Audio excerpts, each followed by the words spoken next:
Ibnu Arabi, seorang sufi dan penafsir Al-Quran yang sudah sangat terkenal, pernah menjumpai seseorang yang memperkenalkan diri bahwa dia telah hidup 400.000 tahun. Ibnu Arabi mengatakan, bagaimana mungkin? Nabi Adam saja belum hidup ketika itu. Lalu orang itu mengatakan, Adam yang mana? Dia sambil mengingatkan pada hadits Nabi Muhammad, Innallaha khalaqa mi'ata alaf Adam. Sesungguhnya, Allah telah menciptakan 100.000 Adam.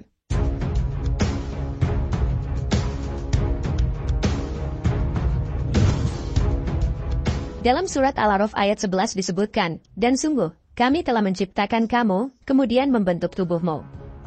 Kemudian kami berfirman kepada para malaikat, bersujudlah kamu kepada Adam, maka mereka pun sujud kecuali iblis. Iblis tidak termasuk mereka yang bersujud. Perhatikan pada kalimat kami ciptakan kamu, merupakan kata isim maskulin jamak, bukan kata isim mufrad atau kata tunggal. Lalu dilanjut kalimat berikutnya kami bentuk kamu, ini juga untuk menegaskan bahwa Adam yang dimaksud bukanlah sosok tunggal, melainkan sosok jamak, yang bermakna ada lebih dari satu Adam. Inilah alasannya, mengapa Al-Quran menggunakan diksi kata isim maskulin jamak, untuk menyebut sosok Adam. Selain itu, di dalam surat Al-Baqarah ayat 30, dan ingatlah ketika Tuhanmu berfirman kepada para malaikat, sesungguhnya aku hendak menjadikan khalifah di bumi. Para malaikat berkata, apakah engkau hendak menjadikan orang yang merusak, dan menumpahkan darah di sana? Sedangkan kami bertasbih memujimu dan menyucikan namamu? Dia berfirman, sungguh aku mengetahui apa yang tidak kamu ketahui. Kata khalifah dari kalimat fil ardi khalifah, merupakan kata benda maskulin akusatif, yang berasal dari kata dasar khalafa, yang secara harfiah berarti pengganti. Ini yang menegaskan, tentang adanya subjek yang diganti. Sedangkan dalam bentuk kata benda feminin akusatifnya, adalah hilfah, yang berarti silih berganti. Sebagaimana disebutkan dalam surat Al-Furqan ayat 62. Dan dia pula yang menjadikan malam dan siang silih berganti, bagi orang yang ingin mengambil pelajaran atau yang ingin bersyukur. Sehingga, kata khalifah pada surat Al-Baqarah ayat 30 yang merujuk kepada sosok Adam, seakan menegaskan bahwa posisi Adam hanyalah sebagai pengganti dari Adam-Adam dari periode zaman sebelumnya, secara silih berganti, dari periode zaman yang satu ke periode zaman berikutnya, hingga sampai kepada periode zaman Nabi Adam yang terakhir yang kita kenal saat ini. Selanjutnya, kita lihat dalam kitab permulaan dijadikan langit dan bumi, yang ditulis oleh Al-Alamah Syaikh Nuruddin Ali. Ketika Nabi Musa bermunajat kepada Tuhan Rabbul Alamin di Bukit Tursina, maka pada saat itu Nabi Musa bertanya kepada Allah dengan mengajukan beberapa pertanyaan. Maka, Allah menjawab, pertama-tama yang aku jadikan, adalah Nur Muhammad. Kemudian aku jadikan Duratul Baido dari Nur Muhammad. Dari Duratul Baido, aku jadikan 70.000 planet di Cakrawala. Maka satu planet itu, luasnya 70 kali bumi. Tiap-tiap planet itu, dijadikan penghuninya 70.000 makhluk, bukan dari bangsa jin, dan bukan dari bangsa manusia, dan juga bukan dari bangsa malaikat. Kesemuanya, dijadikan dengan kalimat kun fayakun. Mereka beribadah kepadaku, sampai 70.000 tahun lamanya. Kemudian belakangan, mereka durhaka kepadaku, lalu aku binasakan mereka semuanya. Lalu kemudian setelah itu, aku jadikan lagi 80.000 buah planet, yang besarnya cuma 10 kali dari bumi dunia. Semua berada di cakrawala yang bertingkat-tingkat. Di planet itu, aku ciptakan sebangsa unggas yang memakan tumbuh-tumbuhan, dan biji-bijian. Lama-kelamaan unggas-unggas itu pun punah. Kemudian baru aku jadikan 20.000 makhluk sebangsa manusia dari cahaya secara berangsur-angsur, lalu punah.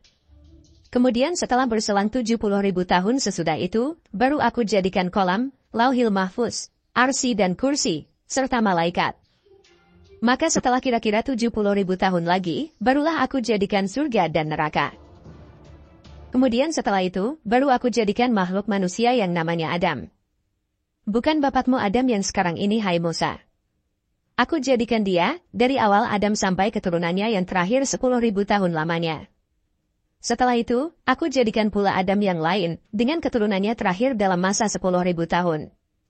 Demikian seterusnya, aku jadikan tiap-tiap Adam dan keturunannya dalam masa 10.000 tahun, berganti-ganti, sampai mencapai 10.000 orang Adam. Maka Adam yang sekarang inilah, yang ke-10.000 kalinya. Dari penjelasan kitab ini diperoleh informasi bahwa ternyata Allah menciptakan 10.000 Adam. Di mana, pada setiap Adam hingga keturunannya yang terakhir berlangsung selama periode 10.000 tahun, dan terus-menerus berulang dari periode 10.000 tahun yang satu ke periode 10.000 tahun berikutnya, hingga kepada periode 10.000 tahun Adam terakhir yang ke-10.000 yang kita kenal saat ini. Sehingga, jika kita hitung dari Adam periode 10.000 tahun yang pertama hingga sampai kepada Adam terakhir yang ke-10.000, maka akan didapat perhitungan sebagai berikut. Artinya, jika Nabi Adam sebagai Adam yang ke-10.000 hidup pada 10.000 tahun yang lalu, maka Adam yang pertama telah hidup sejak 100 juta tahun yang lalu. Alhamdulillah, asumsi ini didukung dengan ditemukannya benda-benda arkeologi. Peninggalan umat manusia yang telah berumur jutaan tahun yang bisa dipertimbangkan adalah jembatan penyeberangan Rama Bridge yang berdasarkan mitos dibuat oleh pasukan Kera ketika Sri Rama akan menyeberang ke Alengka.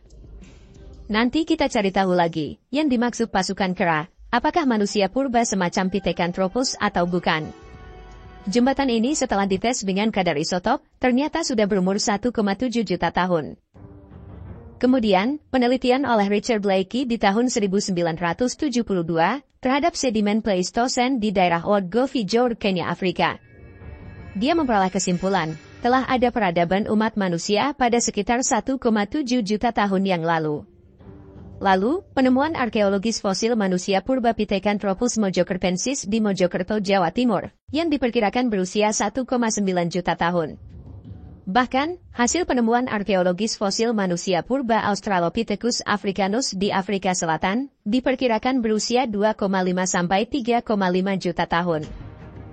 Bukti yang lain, ditemukannya jejak kaki, yang diduga jejak kaki manusia, yang telah berumur sekitar 3,6 juta tahun di Laetoli, Tanzania. Penjelasan kitab dari Kitab Permulaan Dijadikan Langit dan Bumi, menyatakan Adam yang pertama telah hidup sejak 100 juta tahun yang lalu. Sedangkan, berdasarkan data arkeologis diketahui, bahwa sudah ada kehidupan manusia purba sejak 1,7 juta tahun sampai 3,6 juta tahun yang lalu. Artinya, jejak Adam ke-1 belum ditemukan.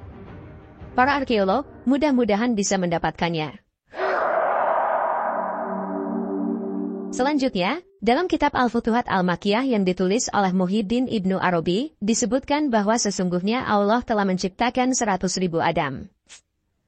Suatu hari, beliau melihat diri beliau dalam mimpi sedang bertawaf di Ka'bah. Dalam mimpi itu, beliau berjumpa dengan seseorang yang menyatakan dirinya sebagai nenek moyang beliau. Ibnu Arabi bertanya, berapa lama Anda meninggal? Orang itu menjawab, lebih dari 40.000 tahun. Ibnu Arabi bertanya, tetapi masa itu jauh lebih lama dari masa yang memisahkan kita dari Adam, bahkan Adam sendiri tidak hidup selama itu. Orang itu menjawab, tentang Adam mana yang engkau maksudkan? Adam yang terdekat dengan dirimu kah? Atau Adam yang lainnya?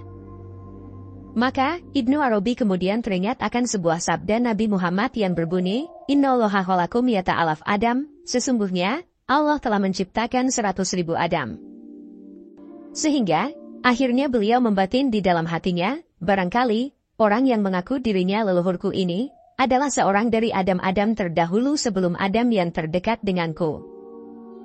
Apa yang disampaikan oleh Ibnu Arabi ini, rupanya senada dengan apa yang disampaikan oleh Farid Wajdi dalam kitabnya Du'iroh Ma'arif, dan Ibnu Babawai dalam kitabnya Al-Tauhid, yang juga menyebutkan riwayat dari Imam Ja'far Shodiq dalam satu hadits yang panjang, di mana dia berkata, Allah telah menjadikan 100.000 Adam. Sekarang, mari kita hitung lagi. Dengan asumsi periode zaman setiap Adam adalah 10.000 tahun, maka, Adam yang pertama, telah hidup sejak 1 miliar tahun yang lalu.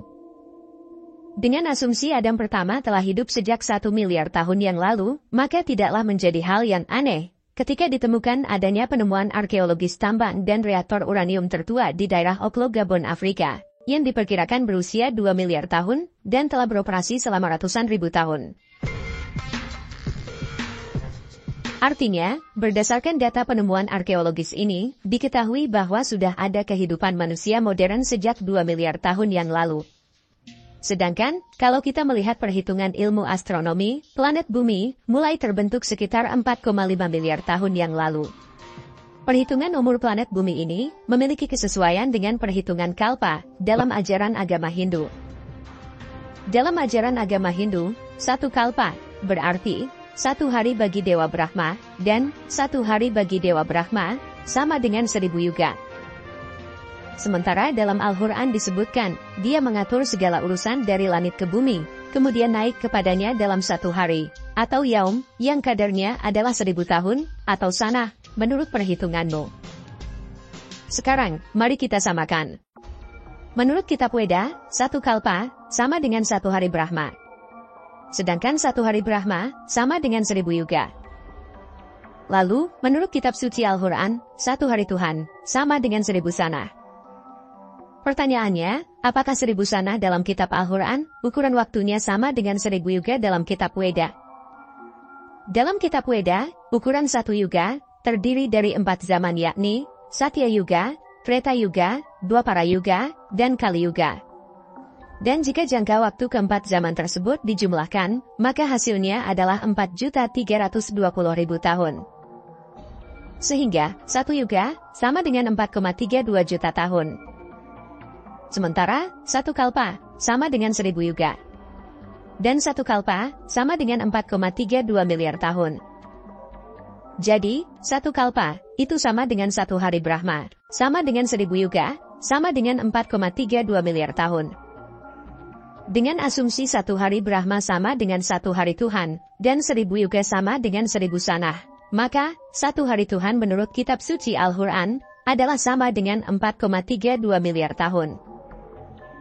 Kemudian, kita lihat dalam Al-Quran surat Qaf ayat 38 disebutkan, dan sungguh, kami telah menciptakan langit dan bumi dan apa yang ada antara keduanya dalam 6 yaum, atau hari, dan kami tidak merasa letih sedikit pun. Dan dalam Alkitab Perjanjian Lama bab Kejadian 1:26-28 disebutkan, bahwa Tuhan menciptakan Adam pada hari ke-6. Sedangkan, dalam hadits yang diriwayatkan oleh Abu Hurairah, disebutkan Nabi Muhammad bersabda, bahwa Nabi Adam diciptakan pada hari yang paling baik, yaitu hari Jumat, atau hari ke-6. Lalu, apa arti dari semua ini? Artinya, planet bumi yang sekarang kita pijak, baru layak ditinggali oleh manusia pada hari ke-6 menurut perhitungan Tuhan, itu sama dengan hitungan satu kalpa, atau 4,32 miliar tahun. Dan hal ini memiliki kecocokan dengan apa yang disampaikan oleh Muhyiddin Ibnu Arabi dan para penafsir lainnya, bahwa Adam pertama dari 100.000 Adam telah diciptakan sejak 1 miliar tahun yang lalu. Dengan catatan, bumi yang dimaksud adalah sama dengan yang kita pijak sekarang. Jika Adam yang pertama dan seterusnya ternyata menempati planet lain, kita bahas di video berikutnya.